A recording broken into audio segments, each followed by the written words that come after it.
There's a moment that happens every time you cancel plans. First, the guilt, the excuse you rehearsed, the sorry, something came up, text you sent while already in pajamas.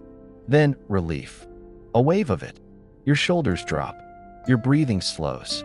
The evening stretches out in front of you like a gift you've given yourself. And maybe you've wondered, what's wrong with me? Why does the thing everyone else looks forward to feel like something I need to recover from? Nothing is wrong with you. You've just discovered something that most people spend their entire lives running from.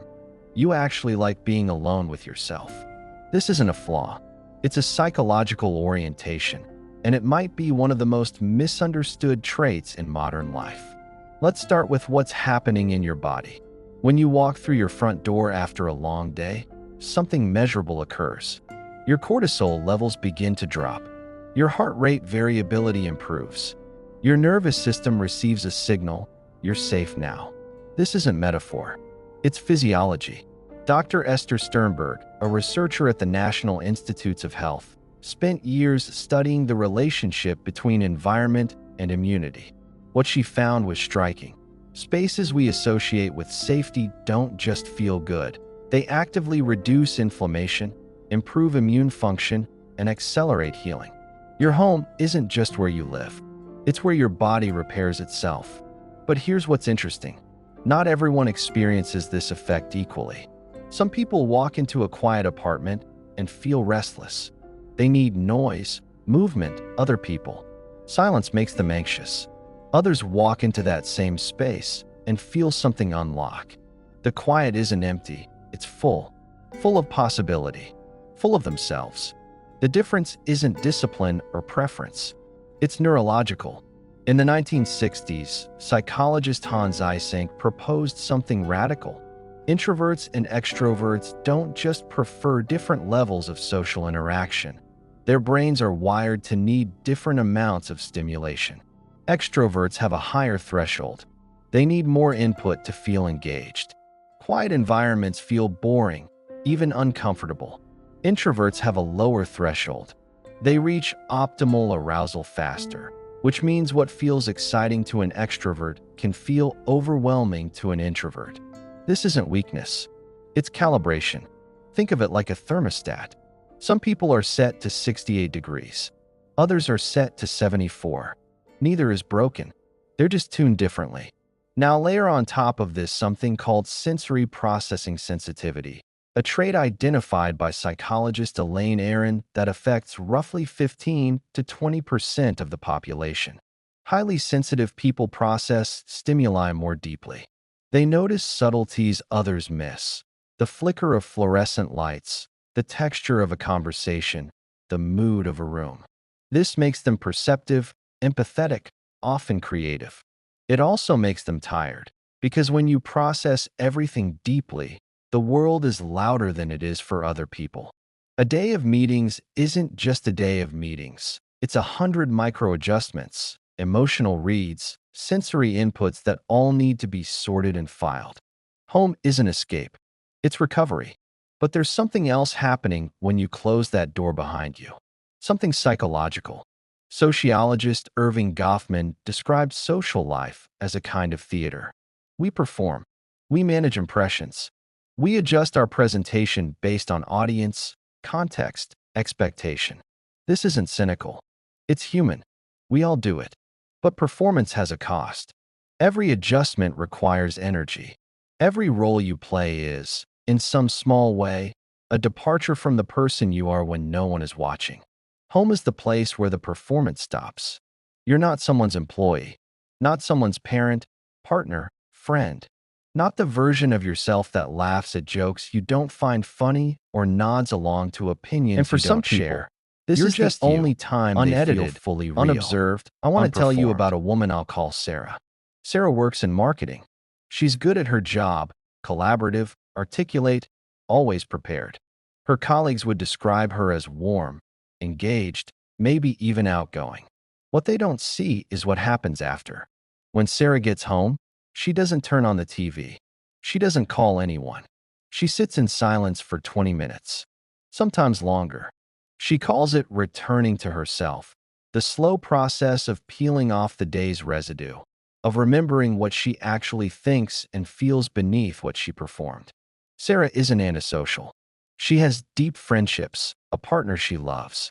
But she's learned something important about herself. She can only be good at connection when she's had time to be alone. Her solitude isn't selfish. It's what makes her generosity possible. Here's something that rarely gets discussed. Solitude isn't just restorative. It's generative. Psychologist Mihai Csikszentmihalyi spent decades studying creative people, artists, scientists, writers, musicians. One pattern emerged over and over. Almost all of them required significant time alone, not because they were antisocial, because creative work requires a kind of internal listening that's impossible when you're attending to others. Ideas don't arrive on command. They surface. They bubble up from somewhere beneath conscious thought. And they only do this when the mind has space. Think about when your best ideas come. Probably not in meetings. Probably not in crowded rooms. More likely in the shower, on a walk, in the quiet hours of the morning before anyone else is awake. This isn't coincidence. It's how cognition works. When external demands are low, the brain's default mode network activates. This is the neural system associated with daydreaming, self-reflection, and, crucially, creative insight. It connects disparate ideas. It makes unexpected associations. It solves problems you weren't consciously working on. But it only operates when you're not focused on something else. Every notification, every conversation, every demand for attention switches it off. People who love staying home have often stumbled onto this accidentally. They've noticed that their richest inner life emerges in the absence of external stimulation. That boredom, given enough time, transforms into something else. They're not wasting time. They're creating the conditions for depth. Now, I want to be honest about something. Everything I've described so far is the healthy version of solitude, the kind that restores, creates, and ultimately enhances your capacity for connection. But there's another version. And if we're being real, we have to talk about it. Sometimes staying home isn't sanctuary. It's hiding.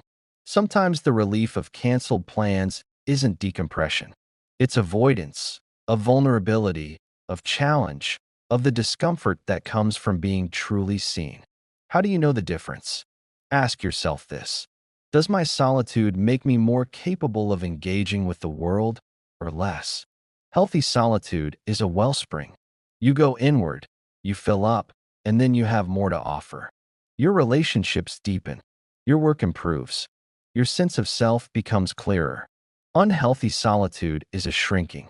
The more you withdraw, the harder it becomes to emerge. The world starts to feel threatening. Other people become exhausting not because you're sensitive, but because you've lost the muscle for connection.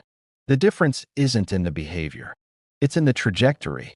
Are you moving towards something or away from something? This is a question only you can answer.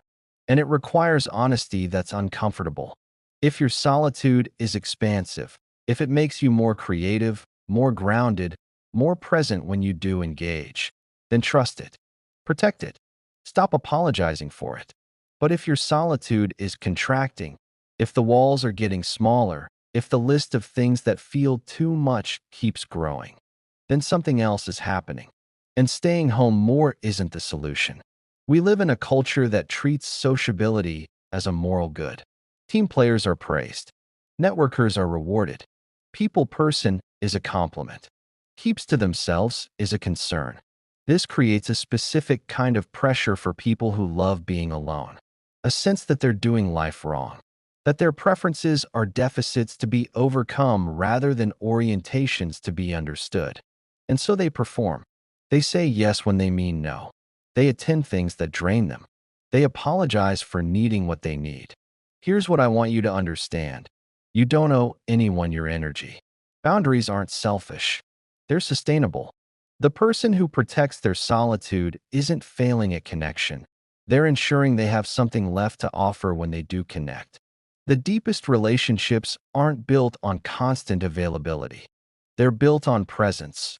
and presence requires a self to be present with. You cannot pour from an empty vessel. And if your vessel fills in silence, then silence is not a luxury. It's a necessity. So what does this look like practically? It looks like knowing yourself well enough to stop fighting your wiring. It means building a life where your environment supports your nervous system, where your home is designed for calm, where your schedule includes recovery, where your relationships are with people who understand that your absence isn't rejection. It means redefining productivity, not as constant output, but as sustainable rhythm. Recognizing that the hours you spend in stillness aren't wasted. They're when the important work happens, even if no one can see it. It means being honest about what you need without defending it. I need a quiet night is a complete sentence. I'm not up for that. Doesn't require explanation. And it means staying awake to the shadow, checking in with yourself, making sure your solitude is a choice and not a cage. There's a quote from philosopher Blaise Pascal that's become almost cliché. All of humanity's problems stem from man's inability to sit quietly in a room alone. It's repeated so often that we've stopped hearing it. But there's something true underneath. The people who love staying home have discovered something that the rest of the world is spending billions trying to avoid themselves. Not in a narcissistic way, in a confrontational way. Sitting with your own thoughts, your own feelings, your own silence. This is not comfortable. It's not always pleasant. Sometimes it's excruciating, but it's where self-knowledge lives. The person who can be alone without distraction knows something about themselves. They've met the parts that only emerge in stillness. They've heard the quiet voice that gets drowned out in noise. And maybe that's why solitude is so culturally undervalued. It produces something that can't be bought or sold, something that doesn't show up on metrics or status updates. It produces a person who is actually there, present, grounded, real. So if you're someone who loves staying home, if Friday nights alone feel like freedom, if silence is your native language, if you've ever felt guilty for how much you enjoy your own company, let me say this clearly. You're not broken. You're not antisocial. You're not missing out. You found something rare. A relationship with yourself. A home inside your home. Protect it. And stop apologizing for it.